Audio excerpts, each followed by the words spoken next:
So what I did was I proposed this project that we should build a computer that could create flavorful and novel culinary recipes. New speakers announced. The Cultured Meat Symposium is a conference dedicated to cell-cultured meat, or cultivated meat technology. Taking place in San Francisco on November 14th and 15th, check out the speaker lineup at www.cms19.com. Lav Varshney is an assistant professor of electrical and computer engineering, computer science, neuroscience, and industrial engineering at the University of Illinois at Urbana-Champaign. He is also chief scientist of Ensaras Inc. On leave, he is currently a principal research scientist at Salesforce Research in Palo Alto, California, focusing on AI ethics and AI for social good. He received his BS degree from Cornell University in 2004. He received his SM, EE, and Ph.D. degrees from MIT in 2006, 2008, and 2010. He was a research staff member at the IBM Thomas J Research Center from 2010 until 2013, where he led the design and development of the Chef Watson Computational Creative System. Dr. Varshney serves on the advisory board for AI X Prize. He received the IBM Faculty Award in 2014 and was a finalist for the Bell Labs Prize in 2014 and 2016. Love, I'd like to welcome you to the Future Food Show. Thanks, Alex, for having me. It's a pleasure to be on, and I'm looking forward to talking about the future of food.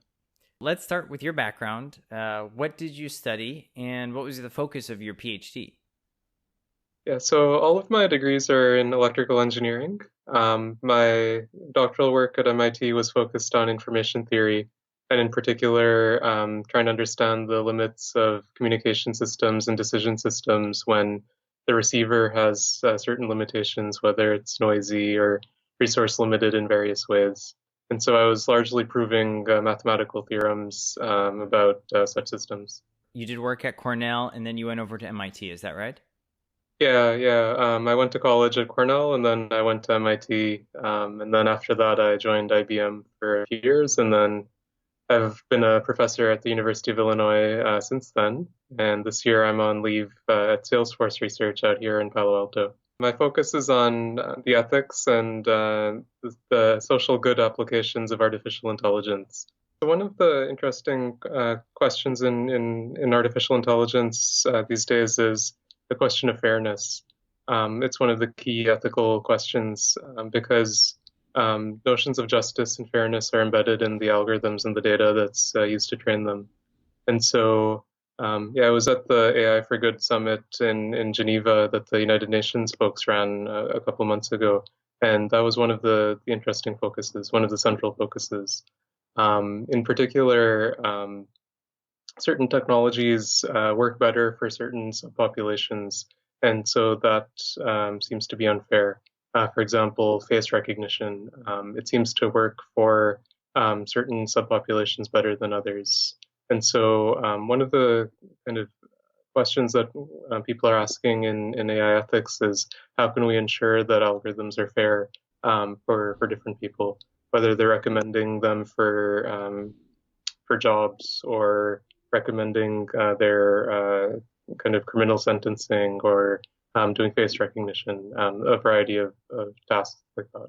Interesting. And that's from a technical standpoint, right? Like to give the example, let's say facial recognition works better if you are not bald, for example. Is that the type of technical limitation? Yeah, that would be a technical limitation. And then there's the social implications that one can think through, as well as kind of further societal settings in which these kinds of issues might arise. Interesting. Okay. And it makes me think of like I think you mentioned it, like a recruiting platform. Let's say that the recruiting platform will recommend certain people, but not if they have X, Y, or Z attributes. Yeah, that's right. Interesting. Okay. And so then as someone who's working on ethics, you would have to build into the software to kind of make that correction. Is that right?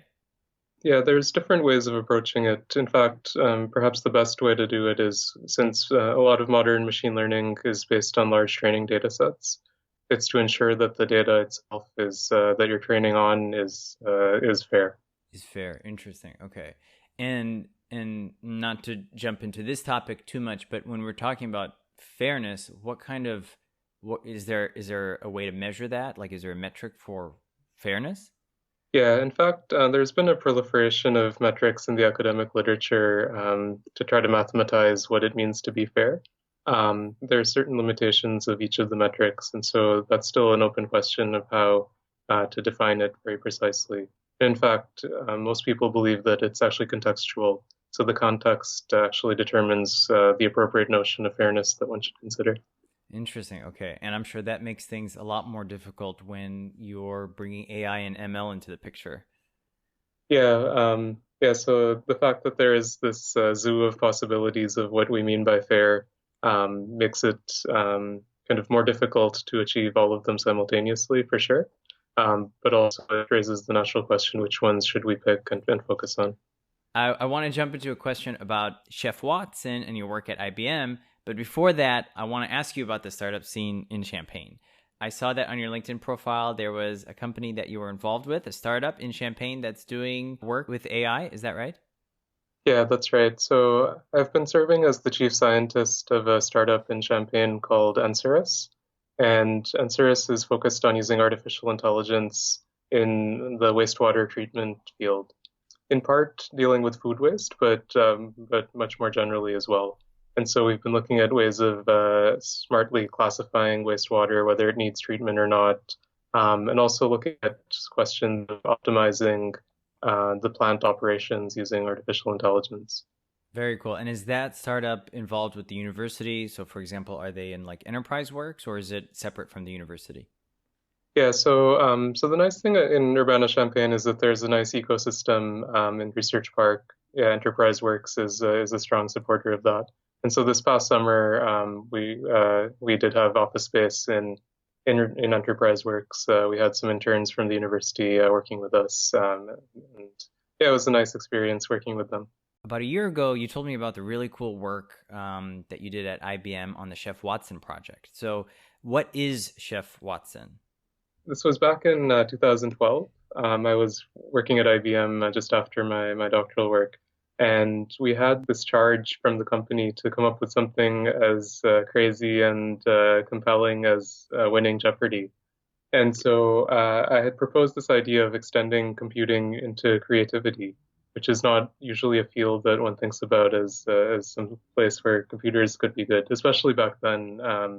These days, I think it's more obvious to people that computers can be creative. Though computational creativity actually goes back to the birth of artificial intelligence in 1956. Even then, at the Dartmouth conference where AI really started, there was discussions of creativity, especially because it's thought of as the pinnacle of human intelligence. Mm-hmm.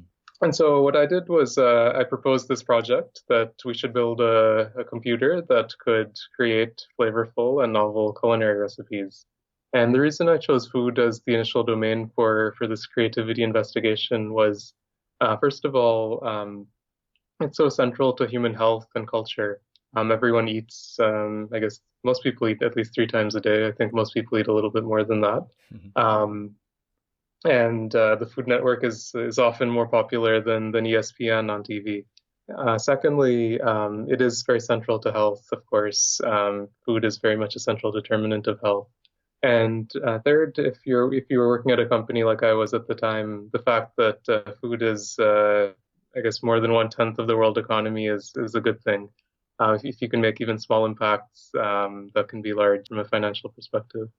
And so that's why I chose food. And then we went ahead and actually built a system. My colleague Florian Pinnell and we worked on developing training data. We developed algorithms for generating new ideas that involve remixing existing recipes, substituting ingredients, sampling from the entire space of what's possible in creativity, and then having a selective algorithm. And that's where a lot of the power of the machine came in, because a million ideas is actually not as useful to you as the 3 best ideas. And so we built models to predict human flavor perception based on the basic chemistry of food ingredients, as well as results from hedonic psychophysics, which is the branch of psychology concerned with which stimuli people like and dislike. We also built predictors for novelty. So what will people perceive as novel? So putting all of that together, we built a system that could actually generate flavorful recipes, and seems to have worked pretty well. Since I left IBM, they've put it to use in all kinds of settings, whether for the internal research and development activities of large food companies or kind of public-facing events, all kinds of settings. Do you have any examples of maybe what kinds of recipes it would put together? Yeah, like one of my favorites was a plantain dessert with a Caymanian kind of regional cuisine influence. This was a dessert that my wife and I actually served at our wedding reception, so I had some kind of personal stake in making sure it was good. Um, and yeah, it's kind of a banana cream layer. It's a layered kind of parfait-like dessert. Um, yeah, it has kind of a banana cream layer, a papaya with cayenne pepper layer, so it gives you a little bit of spice as part of the dessert. It has plantain chips on top, so it has a little crunch. It's a very nice dessert, and it's also in the cookbook that IBM published, the Chef Watson cookbook. Wow, that's really cool. And that does sound very good. When you were developing I guess, when you were originally developing the Chef Watson platform, were there any data points related to shopping trends in retail stores? Not initially, but from what I understand, IBM did look at that later on after I left. Okay, cool. Yeah. For me personally, yeah, since I've been at Illinois, I've been interested in understanding the food pipeline more broadly, beyond flavor. So we've been working on a project recently on using blockchain for tracking the food supply chain, ensuring that the food supply chain is safe and localizing contamination events using noisy data. So that's something I've been quite interested in, kind of going backwards into the food supply chain and even going backwards into agriculture, trying to understand where AI and data techniques can be useful for optimizing agriculture. And then on the kind of post side, as I mentioned, I've been working with Ensaras for the last few years on understanding wastewater, kind of food waste. So yeah, kind of the whole food system is something that I've been interested in, and food trends, of course, are part of that. We hear a lot about executions of blockchain for tracking food. Is there anything out there that's currently in place that is working on an industrial scale that you might know of? Yeah, there's a consortium that's led by Walmart and IBM, and if it's not deployed, they're pretty close to deployment. And because these are such large players in the space, they can influence others to adopt as well. And so the basic thinking is that every time food moves, that there would be a transaction placed on a blockchain. So whenever you pick a box of apples from an orchard, you put that on a blockchain, and it goes on a truck, and that transaction goes on a blockchain, and it goes to a distribution center, to a retail center, to the customer. All of those things end up as transactions on a blockchain, and so then there's a very good traceability. And then if there are, say, food contamination events or other things, you can trace them back and infer where it was. These days, recalling all the lettuce in the US, you can pinpoint where it came from and have much smaller recall actions. Right. So in addition to knowing where it came from, also, for example, which batch it came from. Yeah, exactly. I was speaking to a founder of a cultured meat company based in Singapore, and she was telling me that in the traditional grocery store in Singapore, all the fruits and vegetables, for example, show you where they originate. And that's something I feel like we don't have too much in the US. Like if I pick up a banana, where did that banana come from? And so maybe in the future, if more, I mean, we were talking about Walmart, for example, if more retailers and companies are using these technologies, that would be a really cool data point in the grocery store to see this pineapple. Well, pineapples, I think, mostly come from Hawaii, but this pineapple came from Hawaii, or this wherever this banana came from. So that is Yeah. really cool.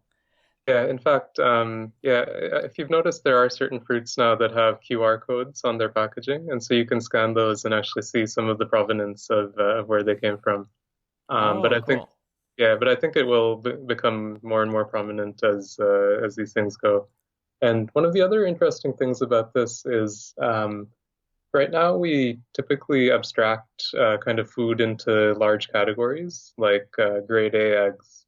We don't follow so closely where which specific farm they came from or which specific field they came from.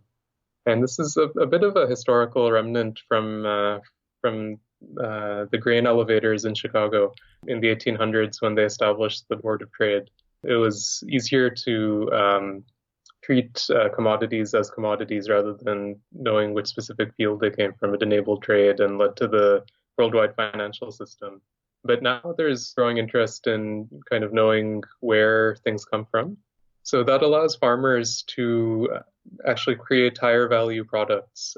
They can say that this specific corn or the specific wheat or the specific fruit has certain properties and it should demand a premium in the market. It shouldn't just be lumped together with all the other apples that are in the store. Interesting. And I think an example that comes to mind is coffee, right? When we think of a coffee bean, if you just buy a generic bag of coffee, it could have beans from a lot of different farms, a lot of different countries. But if you get that specialized coffee that comes from a particular region, or for example, you know that it's a single origin, there's definitely a premium on that. And so would you say that that's the kind of thing that you could apply to all types of other foods, especially commodity-based foods? Yeah, that's exactly right. So you could decompose commodities into more specific agricultural items, and that would provide them with greater value. So, do you think that farmers are thinking about things like this right now? I'm thinking about it from a standpoint of course, the very large farms, they are not only running their farming operations, but I'm sure that they are doing a lot of research into how they could improve and optimize in every single way. But for some of the smaller farmers, do you think that they are thinking about things like this? I think they're starting to. So for sure, in colleges of agriculture, like at the University of Illinois, I have colleagues who are thinking about this. And in fact, I'm participating in the Center for Digital Agriculture at the university. It's a new initiative that we just started.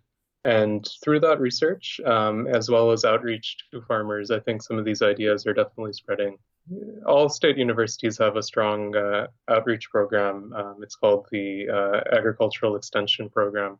And so a lot of the ideas that are developed in universities fairly quickly propagate to farmers, and they're usually very interested and willing to adopt some of the new ideas that come out. Digital agriculture sounds very, very cool as a term, and it really shows that we really can and actually have to go in that direction if we want to optimize and really feed more mouths in the future. That program at University of Illinois, you said was the new program? Yeah, it's officially actually launching in October, I think. I think the website is up, and it's actually funded directly from the university, so it's a university priority. But the hope is to involve a lot of folks from industry and elsewhere as well. Now that we're on the topic, what are your thoughts about vertical farming or indoor farming? Yeah, so I find urban aquaponics to be pretty neat. So I went to Chicago a couple years ago and saw one of these. It's called the Plant in Chicago, and yeah, it was really neat. I mean, growing fish and some root vegetables all in kind of one system. So yeah, I think it's an interesting idea. I'm not sure how scalable it is, given the limited amounts of space that are available in various places. But yeah, for sure, an idea worth exploring. I'll have to check that out. The plant in Chicago. It sounds pretty cool. You've seen plant-based meats and cell-cultured meats in the news and perhaps in the retail stores. What are your thoughts on these products from a personal standpoint? Have you purchased these products, or at least the plant-based products? And do you think that they will have a long-term impact? Yeah, so I'm a lifelong vegetarian, so I've never had meat. And so for me, this category of food is interesting as kind of a novelty, rather than a replacement. I know for people who grew up as meat eaters, it's probably the opposite view, that they're looking at it as a replacement for meat for health and sustainability reasons. So that's kind of my personal take. And yeah, I enjoy. I've had a lot of the different companies their plant-based meats. And last year in Berkeley at the Good Food Conference, I got to try a lot of the new products as well. Yeah, it hadn't occurred to me that plant-based eggs would be such a big business because they go into all these baking products. But that was an interesting category that I hadn't seen before. Great. And Um, you tried the Just Egg. I believe so, yeah. Okay, cool. And so, as a lifelong vegetarian, would you eat cell cultured meat? Um, so I guess since it's not available yet, I haven't had to make that decision. Yeah. But yeah, perhaps not. Yeah, I feel that maybe that's still too close to actual meat. Um, and in all honesty, it's more cultural for me rather than based on ethical principles, my vegetarianism. So it's more just the feeling of it would perhaps be too much like meat.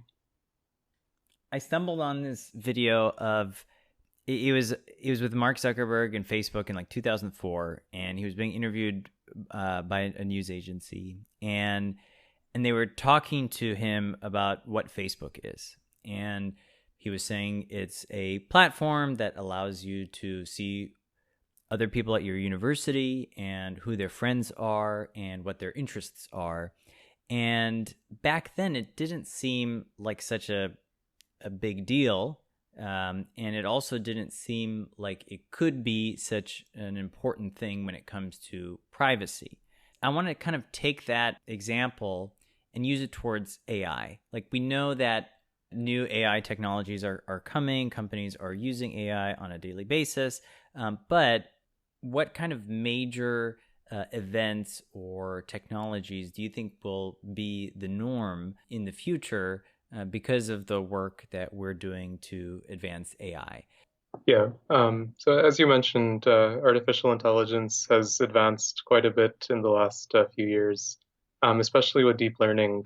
So for vision tasks and natural language processing tasks, now we're seeing artificial intelligence technologies that are at human or superhuman levels of performance for basic tasks like object recognition or image classification or even starting to work on language generation, getting close to human levels of coherence.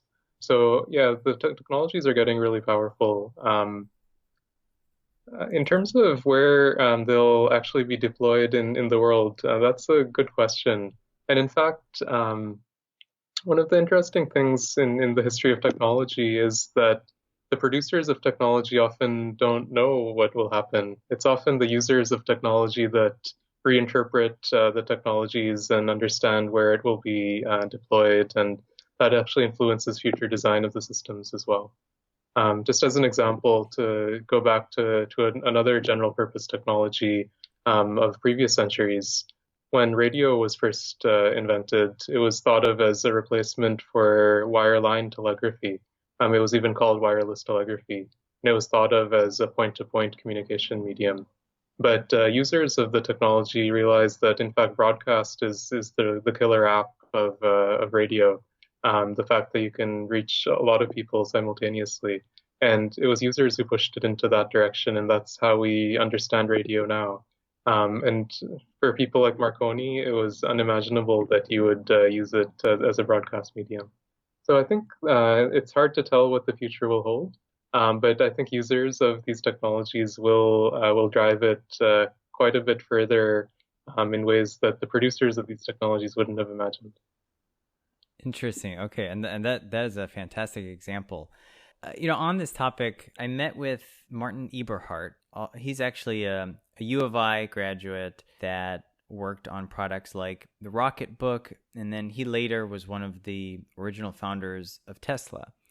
And we were talking about AI, and we were talking about self-driving cars specifically, and he said something very interesting. He said, if when it comes to software, if the software on your router or your modem crashes, you're going to have a bad day, right? You're going to lose your internet. You're going to have a bad day.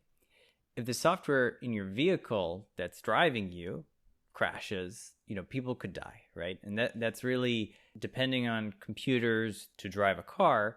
It's kind of a totally different ballgame. And as I'm saying this, I'm thinking about how much computers are involved in aircraft and airplanes and things like that. What are your thoughts on self-driving cars specifically?